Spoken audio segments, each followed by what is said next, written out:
Olá, tudo bem? Seja bem-vindo ao Fonógrafo. O conto de hoje chama-se O Olho Sem Pálpebra. É de autoria de Philaret Charlet e foi publicado em 1832. Philaret viveu entre 1799 e 1873. Era francês e teve que fugir da França bem jovem. Viveu na Inglaterra e na Alemanha antes de retornar para a França em 1823.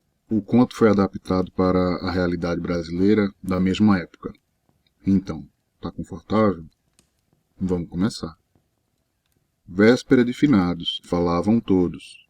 Essa é a noite santa, a bela noite em que os mortos se preparam para receber a visita de seus parentes. Assim falava Zeca Saraiva, fazendeiro, viúvo e ainda moço. Como a maioria dos fazendeiros da época, era metido a sabedor das coisas do outro mundo. Era benzido, meio repentista, meio cachaceiro, mas muito econômico. Murilo, Bio da Lebre, Tonho da Pata estavam sempre ao seu redor. A conversa se passava perto da aldeia de Arcos, numa bodega meia-boca, na beira do cruzeiro da igreja. Talvez vocês não saibam o que é véspera de finados. É a Noite dos Encantados. Começa na meia-noite do dia 30 de outubro e vai até 1 minuto faltante para o dia 2 de novembro. É quando os médiuns, feiticeiros, cartomantes e adivinhas estão mais inspirados e poderosos. Então todos os seres do além dançam nas samambaias, cruzam os campos a cavalo em cima dos pálidos raios da lua. É o carnaval dos seres do além e dos sacis. Então não há gruta nem rochedo que não tenha o seu baile e sua festa. Não há flor que não estremeça ao sopro de um cavalo do cão, não há dona de casa que não feche cuidadosamente sua porta, com medo de que um cão da encruzilhada roube o almoço do dia seguinte. Assim é uma noite solene, misto de capricho com mau assombro, que o povo guarda em contrição quase religiosa. Nos terreiros e capoeiras, em descampados de terra estéril, onde um mato serve de refúgio para a lebre e as pedras aparecem brilhando de quando em quando. E o cabra que só conhece o poder supremo nas horas de agonia e aperreio, olha para esses descampados como marcados pela própria chancela de Deus. A imensa misericórdia do Altíssimo inspira a todos pouca gratidão. É seu castigo e seu rigor que nós adoramos. Pois desse jeito que naquela noite os cães de encruzilhada dançavam na relva miúda dos arcos, e a lua que se levantava parecia larga e vermelha, através dos vidros quebrados do vitral da igrejinha. Parecia suspensa como uma grande bolacha cor de amaranto. Os cães de encruzilhada dançavam. Eles aparecem com uma cabeça branca como a neve, com longos cabelos cor de fogo. A única vestimenta são suas asas.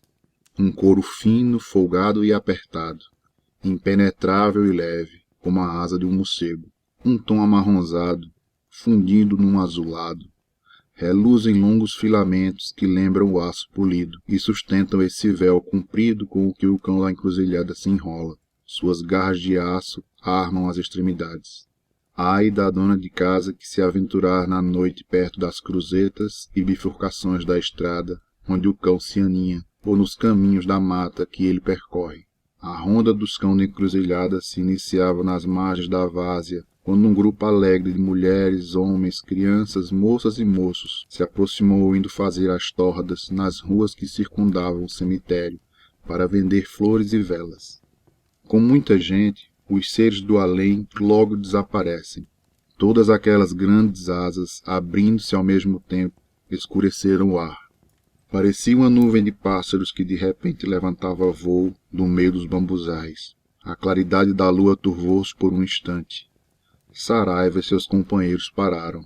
— Estou com medo! Exclamou uma moça. — Ora! Recomeçou o fazendeiro. — São os patos de arribação levantando voo. — Saraiva! Disse o velho Genivaldo com ar de reprimenda. — Você vai acabar mal. Não acredita em nada? — Vamos queimar nossas castanhas, quebrar e tirar o miolo. Saraiva retrucou sem ligar para a reprimenda do amigo. — Sentemo-nos aqui e esvaziaremos as cestas. Esse é um bom lugar para o fogo. A pedra é grande, apara as chamas. A grama nos dá lugar para sentar. Mas os cães miúdos e os sacis podem aparecer por aqui, disse timidamente uma moça. A reza do preto velho espanta eles, Saraiva interrompeu. Depressa, Bill das Lebres. Acende o fogo aqui perto da pedra. Esquentaremos o vinho de gengibre e se as moças querem adivinhar que marido Deus ou o diabo lhes arruma, vamos fazer aqui as adivinhações. Mas primeiro vamos beber, recomeçou o fazendeiro que, por seu temperamento dominador e sua fortuna, conquistara certa autoridade na região. A noite da véspera de finados é especialmente dedicada à superstição. O povo então se reúne para fazer adivinhações. Essa magia rústica tem um encanto inexprimível. Ela para, por assim dizer, no ponto limítrofe entre a poesia e a realidade. Todos se comunicam com as forças infernais, sem renegar totalmente a Deus. Transformam em objetos sacros e mágicos os objetos mais vulgares. Diz o povo que só se começa os encantamentos da véspera de finados à meia-noite em ponto, na hora que todos os cantos são invadidos pelos seres do além. Esse povo reunido desde as 9 horas passaram o tempo a beber, as moças com seus xales e lenços, seus vestidos de saja, as morenas com grandes sorrisos, as moças com o coração batendo mais depressa ao se aproximar o momento das adivinhas. Saraiva, em especial, dedicava-se inteiramente à alegria que borbulhava junto com a espuma do vinho e conversava com todos e cada um. Era um desses temperamentos que a vida não domestica, um desses homens de inteligência vigorosa que lutam contra o vento e a tempestade. Uma moça do Agreste, que uniu seu destino ao de Saraiva, tinha morrido de parto depois de 2 anos de casamento, e Saraiva havia jurado nunca mais se casar. Na vizinhança, ninguém ignorava a causa da morte de Marise. Era o ciúme de Saraiva. Marise, uma menina delicada, tinha apenas 16 anos, quando se casou com o fazendeiro. Amava-o e não conhecia a violência dessa alma, o tormento cotidiano que podia infligir a si mesmo e aos outros. Zeca Saraiva era ciumento. A ternura ingênua de sua jovem companheira não o deixava sossegado. Um dia, em pleno inverno, mandou-a fazer uma viagem à capital, para arrancá-la das pretensas seduções de um jovem Aloísio, um proprietário de terras que tivera a fantasia de passar o inverno no campo. Todos os amigos do fazendeiro, e até o padre, não lhe pouparam as advertências. Ele nada respondia, apenas que amava ardorosamente Marise e que era o melhor juiz sobre o que podia contribuir para a felicidade de seu lar. Sob o teto rústico de Zeca, não raro haviam gemidos, gritos, soluços e ecoava lá fora. O irmão de Marise fora comunicar ao cunhado que seu comportamento era indesculpável. Uma briga violenta seguiu-se a essa providência. A jovem ia definhando, dia a dia, finalmente a tristeza que a consumia levou-a. Saraiva caiu num profundo desespero que durou vários meses. Jurara que permaneceria viúvo. Mas, como nesse mundo tudo é passageiro, foi aos poucos apagando a lembrança daquela de quem tinha sido o carrasco involuntário. As mulheres que durante muito tempo o viram com horror, finalmente o perdoaram. Essa noite da véspera de finados o encontrava tal como era no passado, alegre, cáustico, divertido, bebendo muito e fecundo em excelentes histórias, em brincadeiras que animavam a reunião noturna e entretinham com seu bom humor. Já havia-se esgotado o seu repertório de causos e piadas quando soaram 12 badalatas da meia-noite no sino da igreja, e propagou-se ao longe o eco de suas vibrações. Eles tinham bebido à farta. Eis que chega o momento das superstições de praxe. Todos, menos Saraiva, se levantaram. Rapazes e moças se espalharam pelos campos e voltaram pouco a pouco, cada um trazendo uma raiz arrancada da terra, e por aí começaram a comandar as adivinhações. É preciso desenraizar a primeira planta que se apresenta sob seus passos. Se a raiz é reta, a sua mulher ou seu marido serão elegantes e afáveis. Se a raiz é torta, você se casará com uma pessoa disforme. Se ainda a terra presa nos filamentos, o seu lar será fecundo e feliz. Se a sua raiz for lisa e mirrada, você não ficará muito tempo casado. Imagine as gargalhadas, o tumulto alegre e as brincadeiras que nas vilas essa pesquisa dava ao adivinhar o cônjuge. Todos se empurravam, se apertavam, comparavam os resultados de suas investigações. Até as crianças pequenas tinham suas raízes. Pobre Bill da Lebre! Exclamou Saraiva, dando uma olhada na raiz que ele segurava. A sua mulher será torta. A sua raiz parece um rabo do meu porco. Depois se sentaram em uma roda e começaram a experimentar o sabor de cada raiz. A raiz amarga é sinal de um marido mau. Raiz adocicada, um marido imbecil. Raiz perfumada, um esposo de bom humor. A essas adivinhações seguiu-se a da virgindade, onde de olhos vendados, cada moça iria colher 3 espigas de milho.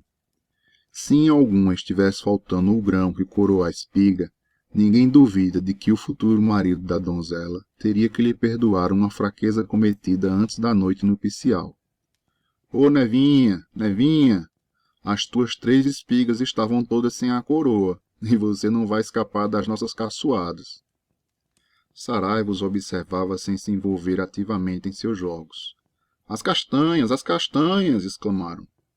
Abriram um saco cheio de castanhas e se aproximaram no fogo. Cada um pegou uma porção de castanhas. Formam-se casais. O homem dá à castanha escolhida o seu próprio nome e coloca no fogo, ao mesmo tempo, a sua castanha e aquela batizada com o nome de sua namorada. Se as 2 castanhas queimarem tranquilamente lado a lado, a união será longa e serena. Se as castanhas estourarem e se afastarem ao queimar, discórdia e separação no casamento. Não raro é a moça que se encarrega de arrumar no fogo o duplo símbolo ao qual toda a sua alma está unida. E qual não é a sua tristeza quando esse divórcio acontece e o marido lança-se crepitando para longe. Batia 1 hora e os camponeses não estavam cansados de consultar seus oráculos místicos. O terror e a fé que se mesclavam nesses feitiços conferia-lhes um novo encanto. A lua, agora alta no céu, estava coberta por uma nuvem. Bill da Lebre e Marli, uma das mais lindas moças, mergulhou 3 vezes o braço na água do coxo, exclamando: Meu futuro esposo, meu marido que ainda não o é, onde estás? Aqui tens a minha mão. 3 vezes o feitiço fora repetido, quando se ouviu a moça dar um grito. O cão miúdo agarrou minha mão. Todos se juntaram ao redor e estremeceram, exceto Saraiva. Marli mostrou sua mão toda ensanguentada. Concordaram sem hesitar que os arranhões não eram causados por nenhum espinho e que o braço da moça apresentava de fato a marca da garra afiada do cão miúdo. Também reconheceram unanimemente que, por causa dessa experiência, Marli estava ameaçada de ter mais tarde um marido ciumento. O fazendeiro viúvo tinha bebido, creio, um pouco mais que o razoável. Ciumento? Ciumento? Ele exclamou. Parecia ver nessa declaração de seus companheiros uma alusão maldosa à sua própria história. Saraiva continuou esvaziando um quartinho de barro cheio de pinga até a borda. Preferia 100 vezes me casar com um cão miúdo a me casar uma segunda vez. Soube o que é viver acorrentado. Mais vale ficar aprisionado dentro dessa quartinha fechada na companhia de um macaco, um gato e um carrasco. Tive ciúme de minha pobre Marise. Talvez estivesse errado. Mas como pergunto a vocês, não ser ciumento. Qual é a mulher que não exige uma vigilância contínua? Eu não dormia à noite, não alargava durante o dia, não pregava o olho nem um instante. Os negócios da minha fazenda iam mal, estava tudo morrendo. A própria Marise definhava diante dos meus olhos. Vá para 5 milhões de diabos o casamento. Uns riram, outros escandalizados se calaram. Restava testar o último e mais temível encantamento, a cerimônia do espelho. Com uma vela na mão, cada um se coloca na frente de um espelhinho, sopra 3 vezes no vidro e o enxuga repetindo 3 vezes: apareça meu marido, ou apareça minha mulher. Então, em cima do ombro de quem consulta o destino, mostra-se claramente uma figura que se reflete no espelho. É a da companheira ou do companheiro que são invocados. Depois do exemplo de Marli, ninguém se atrevia a desafiar de novo as forças do além. O espelho e a vela estavam lá, sem ninguém pensar em pegá-los. A jumenta de Saraiva zurrava a plenos pulmões, o que é sempre sinal de um espírito mau que está por perto. O vento refrescava folhas das árvores, balançando, formava um triste e longo murmúrio. Pois bem, quem de vocês se apresentará diante do espelho? exclamou Saraiva. Ninguém respondeu. Vocês não têm coragem, continuou. Quanto a mim, que não quero mais saber de esposa, porque quero dormir e que minhas pálpebras se negam a fechar tão logo eu me transformo em marido, para mim é impossível começar o feitiço. Como ninguém quisesse segurar o espelho, Zeca Saraiva o pegou. Vou dar exemplo. Então agarrou sem titubear o espelho e falou. Apareça, minha mulher.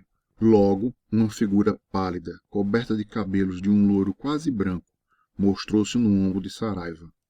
Ele estremeceu e virou-se para ter certeza de que uma das moças não estava atrás dele, imitando a aparição. Mas ninguém havia feito nada. E, embora o espelho tivesse se quebrado ao escapar da mão do fazendeiro, sobre o seu ombro, a mesma cabeça branca continuava presente. Saraiva deu um grito e caiu de cara no chão.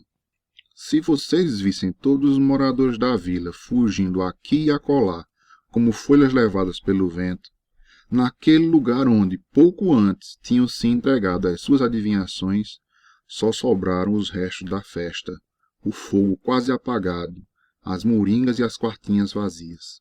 Saraiva deitado na grama, uma profusão de demônios de todas as espécies, tamanhos e feições se voltavam para o lugar, e a tempestade que se armava no céu misturava-se ao canto arrepiante dos diabos.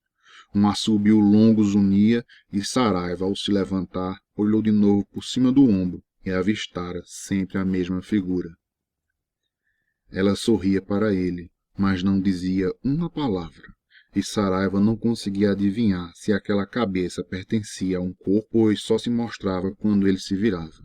Sua língua gelava e permanecia grudada no céu da boca. Tentou puxar a conversa com o ser infernal e convocou em vão toda a sua coragem. Mal percebia aqueles traços pálidos, cabelos e olhos quase brancos, todo o seu corpo estremecia. Resolveu fugir na esperança de se livrar de seu encosto. Tinha puxado sua pequena jumenta e ia pôr o pé no estribo quando fez uma última tentativa. Terror! Sempre aquela cabeça, agora sua companheira inseparável. A pobre jumenta zurrava com uma força incrível, e com seus coices frequentes anunciava o mesmo terror sentido pelo seu pobre dono. Devia ser um desses demônios que ninguém sabe o nome, que perseguia o fazendeiro. Toda vez que Saraiva se virava, fixava nele 2 olhos flamejantes de um azul esbranquiçado, nos quais nenhum cílio desenhava aparecer, e nenhuma pálpebra turvava a insuportável claridade. Ele explorou a montaria. A mesma curiosidade o impelia a saber se sua perseguidora estava ali. Ela não o deixava. Em vão ele lançava sua jumenta a galope, em vão as samambaias e as montanhas desapareceram e fugiam sob os passos do animal. Saraiva já não sabia em que caminho estava, e nem para onde ia, só tinha uma ideia na cabeça. Um cão de encruzilhada. Ele certamente seria o seu companheiro de viagem, ou melhor, sua companheira, pois essa figura feminina tinha toda a malícia e toda a delicadeza que convém a uma jovem de 18 anos. A abóbada celeste cobria-se de nuvens densas que o sufocavam pouco a pouco. Nunca o pobre pecador se vira tão sozinho no meio de um campo, num breu tão satânico. O vento soprava como se quisesse despertar os mortos. A chuva caía levada na diagonal pela violência da tempestade. E Saraiva, depois de ter galopado por 1 hora, reconheceu dolorosamente que voltara ao mesmo lugar de onde tinha partido. O cruzeiro da igreja de Arcos estava diante de seus olhos. Parecia que um incêndio iluminava a velha cruz. O fazendeiro, cuja razão já não guiava seus passos e que tinha a impressão de sentir a respiração daquela cabeça terrível apoiada no seu ombro. Zeca, disse uma voz suave, case comigo e deixará de ter medo. Vocês imaginam o horror profundo do pobre Saraiva? Case comigo, repetiu o demônio mulher. Enquanto isso, eles fugiam pela estrada. Saraiva sendo detido em sua corrida pelo bambuzal e as pedras rolando como se acompanhasse a sua corrida. Ele saltou e pôs os pés no chão.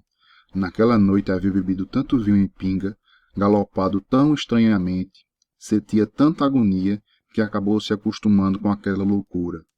Zeca fazendeiro parou firme na encruzilhada.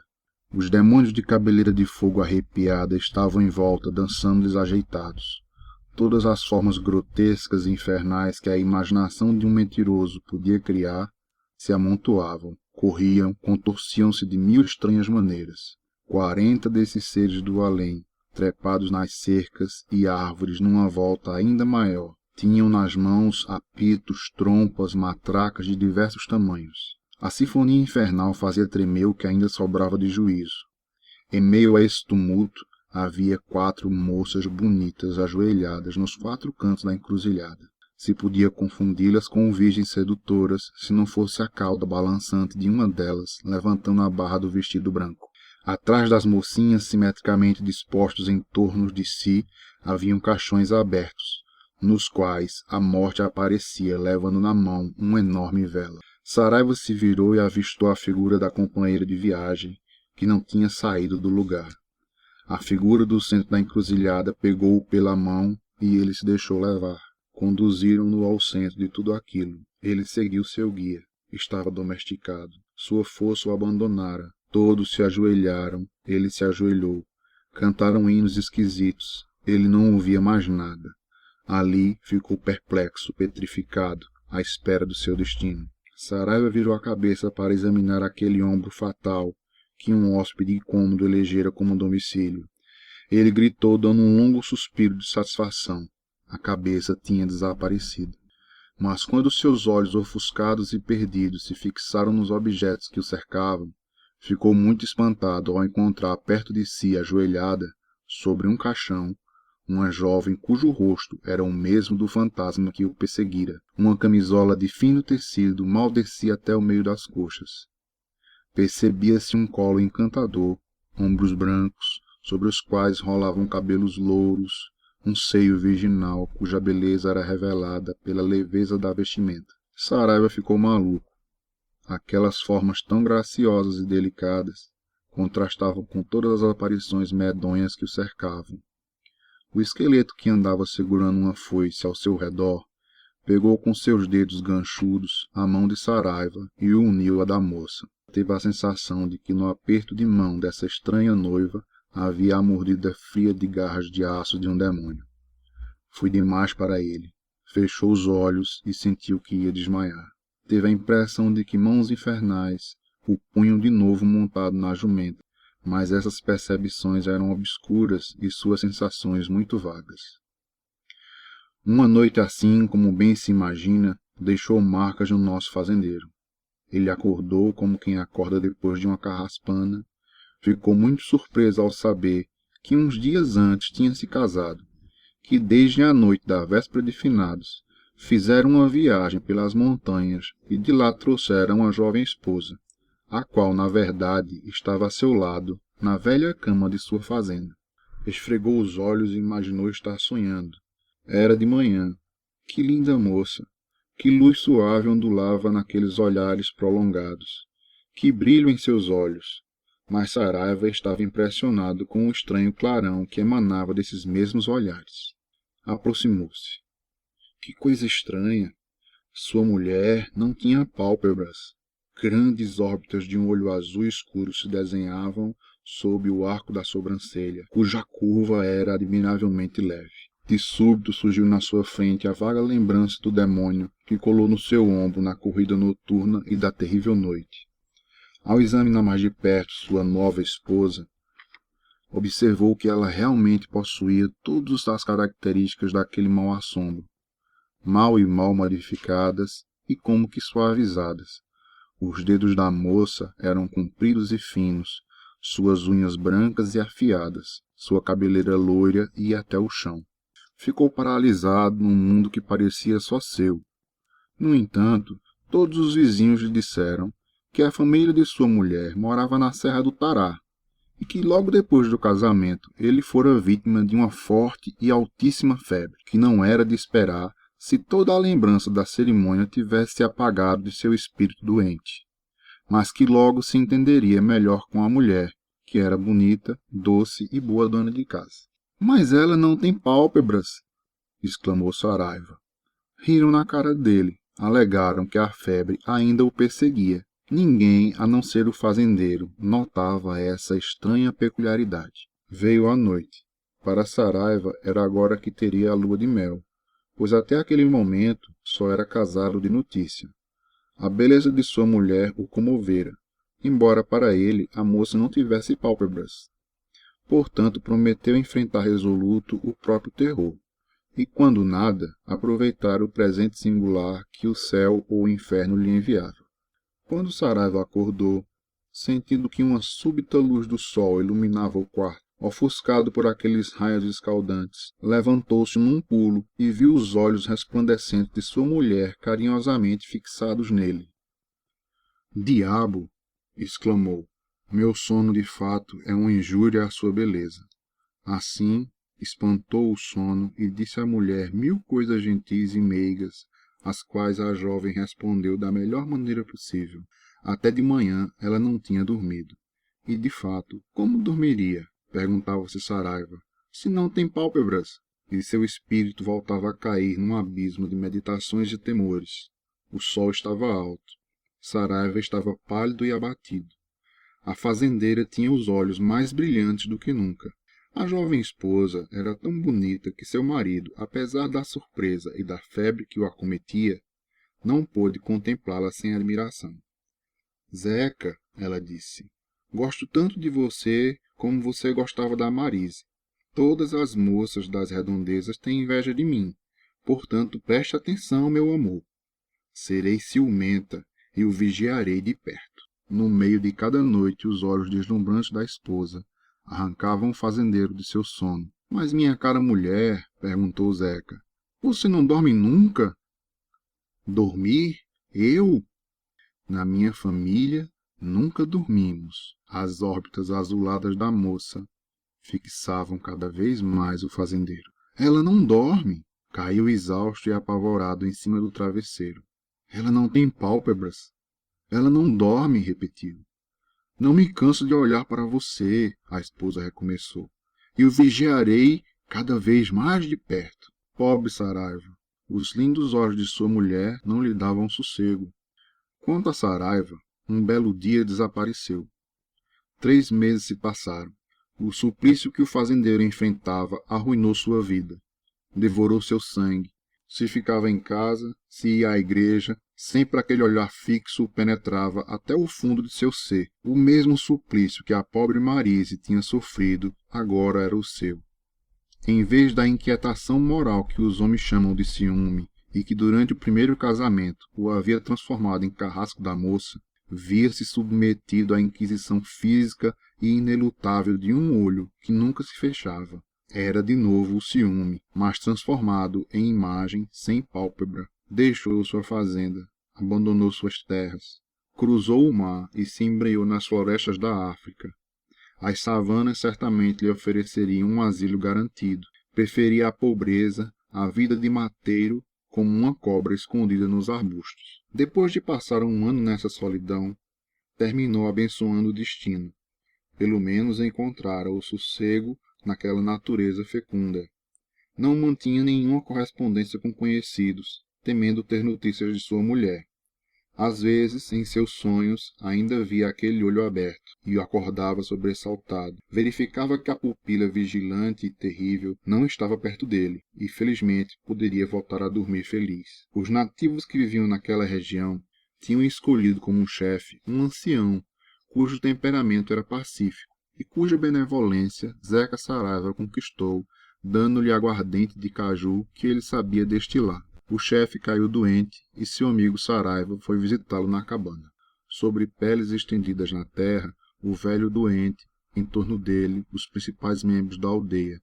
"Quem vem para perto de mim?" perguntou o ancião. "Zeca, o estrangeiro." O velho estendeu a mão e falou: "Não nos veremos mais, Zeca." Embora tivesse poucos conhecimentos de medicina, Zeca não custou a perceber que o velho tinha simplesmente uma indigestão. Socorreu-o e pôs em dieta. Depois fez uma excelente canja que o velho engoliu à guisa de um remédio. Em suma, em 3 dias ele tinha voltado à vida. O velho fez Zeca se sentar dentro de sua cabana e apresentou-lhe sua filha, a mais moça e mais bonita daquelas que Saraiva tinha visto na cabana. "Você não tem mulher", disse o velho. Pegue minha filha e honre meus cabelos brancos. Zeca estremeceu. Lembrou-se de Marise e da esposa sem pálpebras e de que tinha se dado muito mal nos casamentos anteriores. Um casamento ali era cercado de bem poucas cerimônias. Seriam ínfimas as consequências. Zeca se confortou e a bela Noá não lhe deu nenhum motivo para se arrepender da escolha. Um dia, Zeca havia levado seu fuzil para caçar. Uma galinha da Angola, de asas deslumbrantes, chamou a sua atenção. Atirou e acertou a ave. Saraiva não queria perder uma presa tão bonita. Atracou seu barco e correu à procura do fruto de sua conquista. Tinha batido sem resultado vários arbustos, e sua obstinação o afundava e embrenhava cada vez mais na mata fechada. Logo se viu cercado por árvores enormes, e no meio de uma dessas clareiras da mata, quando uma luz atravessou a folhagem e o alcançou, Zeca estremeceu. Aquele raio o queimava. Aquela luz insuportável o obrigava a baixar os olhos. O olho sem pálpebras estava lá, vigiante e eterno. A cabeça tinha atravessado o mar, tinha encontrado a pista de seu marido e seguia seus passos, tinha cumprido a sua palavra e seu terrível ciúme já esmagava Saraiva com justas reprimendas. Ele correu para um precipício, perseguido pelo olho sem pálpebras, e se jogou aterrorizado. Foi esse o fim de Zeca Saraiva. Todos estão certos que o olho sem pálpebras é o olho sempre aberto da mulher ciumenta, o mais terrível dos suplícios.